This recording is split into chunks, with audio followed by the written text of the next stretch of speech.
Oborogbe mande swane o. Tameza monu zefu. Oborogbe mande swa. Tameza monu zefu.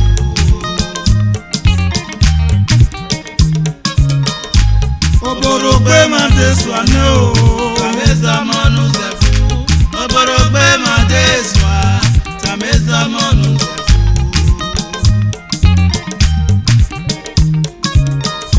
Fana mi obo mi ewe. Awero mo viye mo eso. Iyan rivye moto tani abuyande. Ani aribota. Awero mo eso iyan rizede bue mote. Yagi ribota. Yagi to kamemo. Agbonfie agbonfie. You see? We have been keso. Iyan oni azene ne bo eti agwazo. We are on. Ise ikonse. Ise nu we are on. Osa ya kan wa. The capital area. Awere mo so iyan rizede bue mote. Yagi ribota. Yagi to kamemo. Agbonfie agbonfie.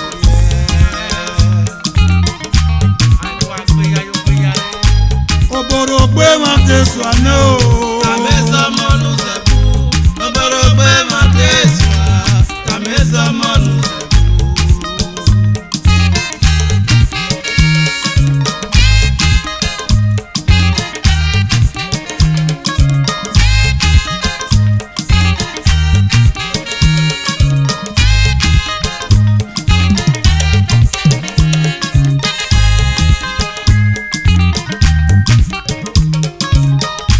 Ogi oboro mege nomo.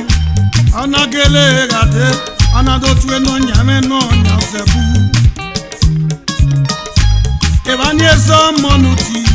Ona gele dati adesuwa. Nto muerero. Adesuwa ri muerede. Oyewe nebuto. Egbinero ki oboro riye.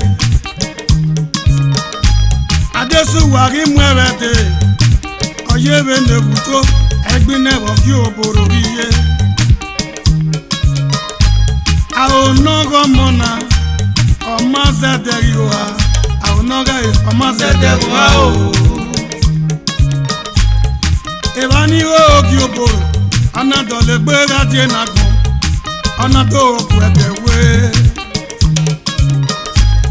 Ori kwedewe ine o. Omari aro safo. Obore na bu ipedisen. Usenado ki akisen. Usenado ki upisen. Omazederi digore. Ame mnogwa lowo. Ewa ni adesuwa.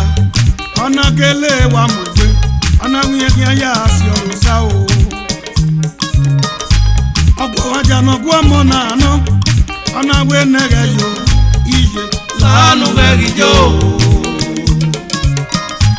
Wanya desuwa me na se yunu. Ome momo geze de atoye.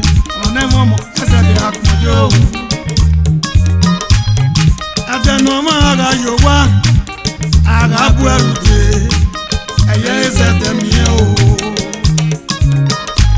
Adesuwa me ge no mo. Ona gele de yude. Adesuwa me na de yude o. Adesuwa me gi se wane. Ona bere o ki oboro.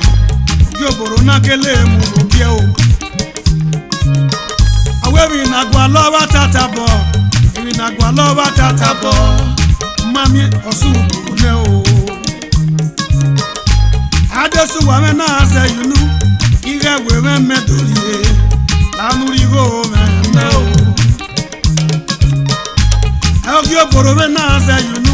Egbini go we mama riye. Eti me me ki awariye we.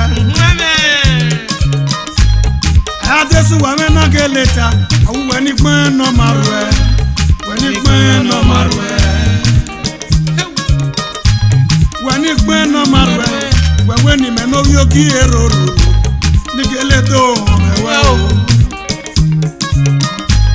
We ni me do ro mu we. We ni me do ro mu we. La iseti yo me o. Adesuwa te ato na yunure. Imozo yi sori me. Adesuwa me kiku o yi ne o. Oborogbe Matesu Anenia. Tameza monu zebu. Tamoba Oborogbe Matesu.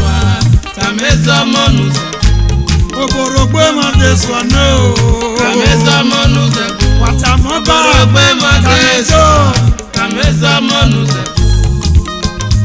Wamiewe. Abo made oke kenawe ya awe mi o. E what no? Awo vie me nota opo wan dia me nota. So pon pa yin no. E ma mi go pa no se no ma lele ye yin. No gwe se we awu no go fa we. Iya we. Oborogbe Matesu Anenia. Tameza monu zebu. Tamuzebu. Oborogbe Matesu. Tamoba. Tameza monu zebu.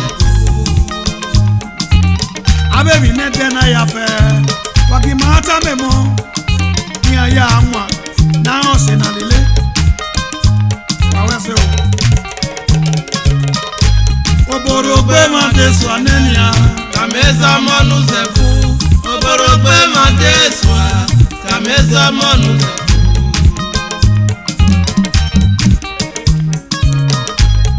Ukpona ni mayena 2014 Abe bare 117 years na moba ovura mepa aye Kalaba. Igi mama wiri emi ogbe ya na bi oredo ipomo saludazi avie sorele iya ye di avie ni ke yarre ovura meme no gbasi Ovura mele no gbasi. Ovura mele no gbasi o. Ovura mele no gbasi. Ovura mele no gbasi. Ovura mele no gbasi o. Isa batalo emi mano gwebo when you have your idea do Iya mi po mi ege ya fi ade. mate na mama avere mweso iyagiza de buemode Yagiri bota. Yagito kamamo. Agbon bi agbon wi. abuemode wa wese o wa we wo bi o sado no we so ene igu oba dole to yi Oborogbe Matesu Aneo. Tameza monu zebu. Tamoba. Oborogbe Matesu. Tameza monu zebu. Oborogbe Matesu Anenia. Tameza monu zebu. Oborogbe Matesu.